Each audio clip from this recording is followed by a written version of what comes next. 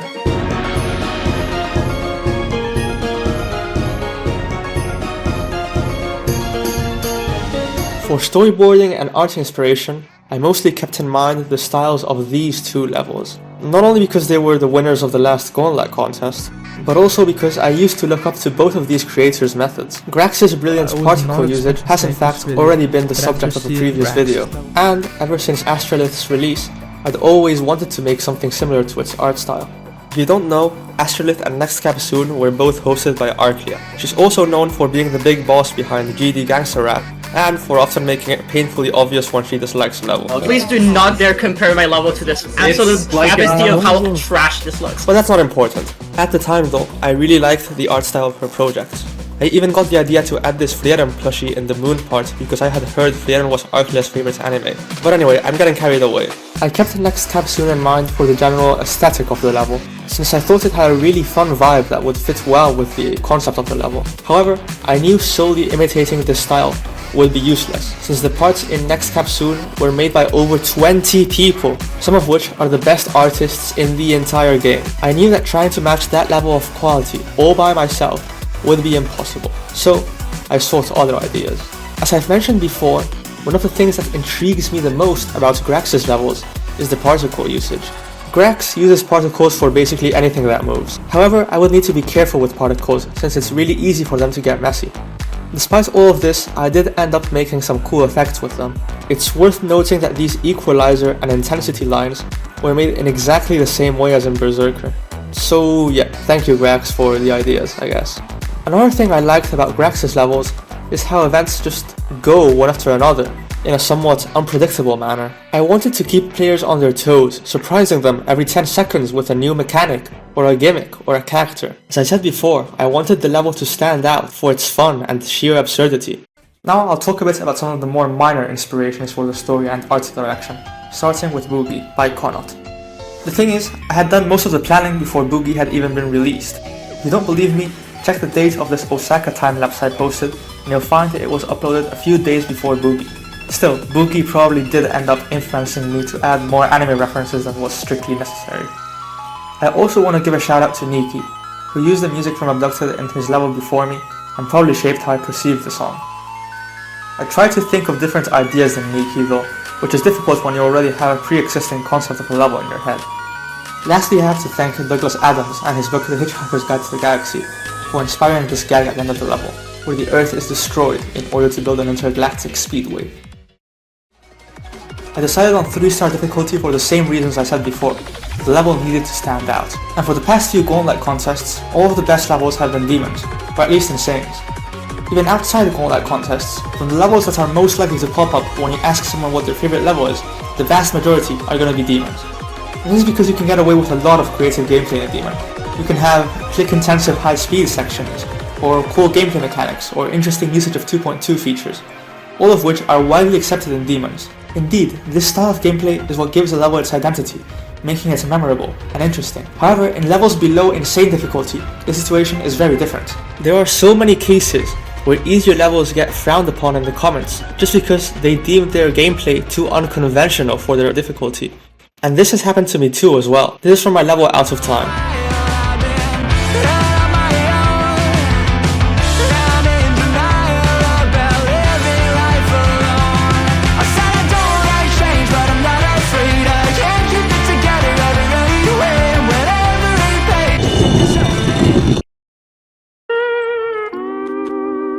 You know what? I see their point.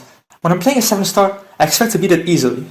I don't want a mechanic shoved in my face that's gonna make me lose an attempt and take up valuable memory space in my brain. Star grinders are not gonna practice a 5-star, bro. It's sort of a trilemma, where you have 3 criteria that can't all be satisfied at once. If you have a 6-star with creative mechanics, it won't be readable for star grinders, and and get labeled as having bad gameplay. Heck, even so much as a rotated gameplay part in a 6-star is enough for people to start seething in the comments.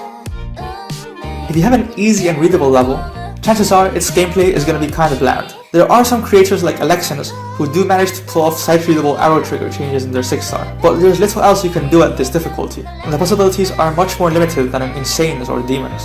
Even then, Alexian's structuring consists of simple, easy to understand blocky shapes, the complete opposite of how I wanted to make the block designs in my level. So that approach would not have worked. You see how making memorable gameplay in a difficulty that would also stand out was a near impossible task. But I really did not want to sacrifice my creative gameplay gimmicks, because as I already said, they're a big part of a level's identity. Just take this layout for example. It's from a very famous easy level, yet you probably don't know which it is. Compare it to this part, like don't tell me you don't see the difference. Well, the first level was Wistful Wilds, by the way.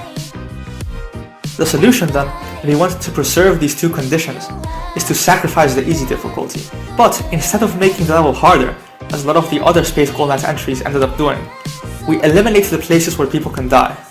Well, most of them at least.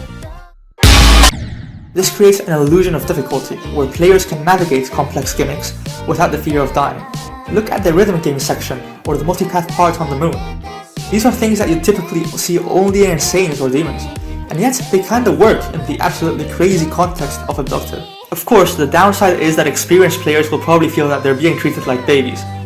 But I've also received many comments stating that they had a lot of fun with the gameplay, and that makes me happy. So, have I spent the last 4 pages of the script justifying why Abducted is half auto? Yes. If I had to go back, would I do the gameplay the same way? Probably yes, not gonna lie. The process of decorating the layout was a long and sometimes tedious endeavor, taking somewhat less than 3 months. I'll only go over the most notable stuff, starting with this 3D effect on the building here. Now, I've gotten a lot of people asking me how the effect was made, to which I usually replied, pinch shader. And it's true, the pinch shader does point you in the right direction, but the truth is, there's a bit more to it than that. 2 things that really sell the whole effect are these gradient surfaces and the perspective change on the UFO, done with scale triggers. What really makes it all come to life though are the skyscraper windows scaling in. They follow a sort of exponential parallax, where the windows get taller and faster as they move along. This convinces you that the part above is further away. But wait, if you've looked at this scene carefully, you'll have noticed that the entire concept makes no sense. And I'm not just talking about the aliens abducting cows for their own nefarious purpose. I'm talking about the fact that the buildings seem to go on forever. The tips of the buildings are descending much slower than they should. And it's true, the windows are indeed looping in and out, so this part could have technically gone on forever. But any artist will tell you that if a surface is going on forever, it ought to have a vanishing point, meaning that the 2 buildings should technically converge like this. However, I decided to only make a vanishing point on the y-axis, leaving a gap on the x-axis for the UFO to come pick you up. After all, the vision for this level was that it should be just downright insane. Breaking well-defined artistic principles is just part of the fun. I feel I should also mention the font used in the comic panels throughout the level. It's a very famous font called Wild Words, and it's probably what shouts comic book the most about the entire level. Unfortunately, I could not for the life of me find it in any font pack anywhere, so I just made it myself, by hand, every single letter. It took like 4 hours. It's worth noting that the Wild Words font is the only thing I traced in the entire level, apart from Osaka and Okarun. Now might be a good time to acknowledge all the anime references in the level. If you've played or seen the level at all, you'll have noticed that there are a lot of references to anime or just internet culture in general. The idea was that the aliens believe Japanese is the dominant language on Earth, and they become fascinated with anything related to it. The crazy part is, I've seen people pointing out all kinds of random stuff as references, to the point where they just make stuff up. Of course you've got people giving you your standard far-fetched theories, like how in the world is the phrase subarashi a JoJo reference? It literally just means wonderful. But with other references, I myself find it hard to believe that I didn't add them subconsciously. They're just too perfect.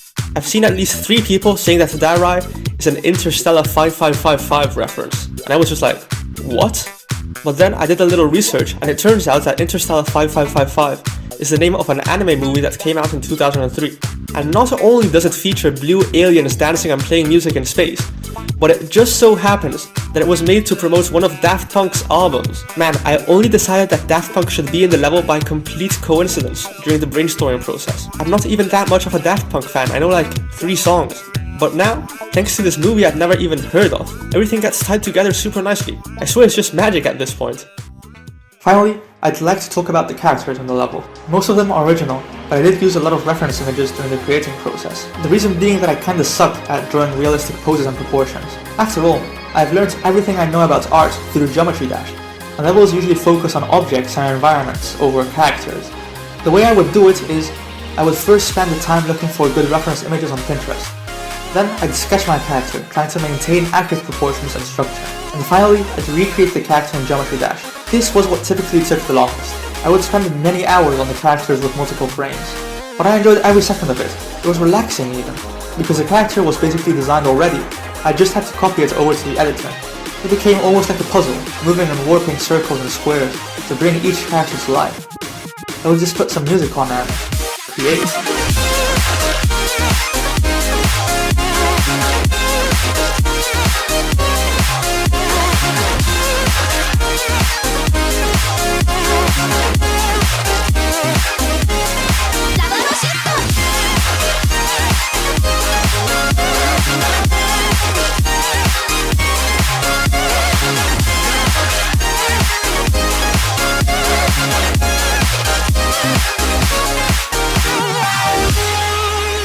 We've now gotten to the most important part of the video, the whole reason I made it in the first place, and it's to explain the hidden meaning within Abducted. I know what you're thinking, but Vectum, Abducted is a borderline joke level, how can there be a hidden meaning beyond trying to get the level to be popular? To which I say that one of the things I have mixed feelings about regarding Abducted is how it kinda comes across as overly superficial. It could seem as if the level really was nothing more than just haha alien girl dancing weird anime references. And on the one hand, this does create a nice vibe where you can have fun without thinking too hard about the meaning of the level, which to be fair kinda was what I was going for. A big part of standing out from the creating method, but also from my own levels, was the idea that Abducted shouldn't take itself too seriously. A lot of the levels in the Space Gauntlet contest take themselves very seriously, but this level is refreshing in the way that it just does whatever it wants, and it has so many different ideas. But on the other hand, this sort of thinking can really make the level lose value in people's eyes, especially if you compare it to more serious or meaningful levels. The truth is, when you spend 3 months working on a solo project, you can't help but infuse a bit of yourself into it. And who am I? Well, I happen to be a person who's had to move to a different country 3 times in my life as of now. And if it wasn't enough, I want to do it again when I go to university next semester. So in my experience, life has a tendency to toss you around a fair bit. I can't lie, it kinda feels like this sometimes. Other times your perspective is shifted completely and you no longer have any idea what you're doing. And along the way you'll meet people who are different or have different ideas. But still you keep moving because that's what life does. I've learned that changes become easier to handle if you just ride the wave and don't care too much. Maybe the experience will end up being worth the while. In the beginning of the level, Mo was content with her seemingly utopian world and her robot cat. Then she struggled a fair bit with the obstacles that life threw her way. But at the end of the level, she just looks genuinely happy. She's enjoying herself. She's even found a new friend. Okay, I know it may sound naive to create such an exorbitantly happy level as an analogy for the roller coaster of emotions that life is. Life's not all a garden of roses. But who said art had to accurately portray reality? In my eyes, art is just as much about what we wish reality was as what we wish it wasn't. I'm also not going to act like the motivation from Abducted came solely from the noble artistic desire to express my troubles and emotions in a poetic manner. I'll admit that sometimes I was just having fun, and I also wanted to make a quality level for the contest. What I keep calling a hidden meaning were really just semi-conscious thoughts that kept recurring during the creating process of Abducted. The point I'm trying to make is that even the most quote-unquote soulless level can have a lot more going for it under the surface than people give it credit for. I simply decided to express myself through an unserious and carefree level. Sure, I'm not the best at art, and maybe I could have imitated other styles a bit less, but is that so bad? If you told me I was going to win the Space Gauntlet contest, I would have done an entirely different level. Of course, then I probably wouldn't have won. I don't know, I may be going off the rails here. But I do want to share one final lesson I think we can all learn from Abducted, including me. And this isn't a message I willingly put inside a level or anything. It's more of a message that arises from the circumstances surrounding the level. If I had to put it into words, it would be, don't be afraid to stand out. Because I stood out, and ended up winning. To To be fair though, despite what the title of the video says, I can't tell you exactly why my level ended up winning. It left everyone, including me, completely and utterly baffled. ¿Cómo es posible, bro? Que no es... But I don't think I won because I imitated the style of Next Cap Soon and other similar levels. I think I won because I took original risks. In the art style, in the theme, in the feeling, in the gameplay. I made everything as wacky as it could be. And that ended up making my level special and unique among other Space Colon entries. So, I've made a resolution. I've decided not to let other people's success dictate what I choose to create.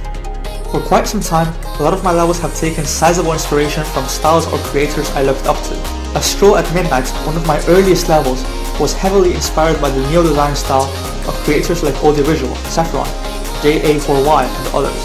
Subsequent creators repeatedly changed my approach. I've imitated the styles of Abducted, Judd, 16-year-old, Game, and recently also the flat art style that Arkley and her team pioneered with Asteroid. When you're starting out, this sort of thing can help you improve. It's exciting to look at a cool level and go, I wonder if I could do that. But there comes a point when it just limits you more than anything. I want to stand out. I want to look for my own style. Well, that's all I have to say regarding Abducted. Needless to say, my next level will probably be entirely different. Thank you, dear viewer, for sticking with me until the end of my yap. Perhaps you'll see my levels in a different light now. Perhaps not. Anyhow, I really wanted to make this video since these things have been on my mind for quite some time now. Still, at the end of the day, I'm incredibly happy that so many people enjoyed watching or playing my creation, despite its imperfections. Until we meet again.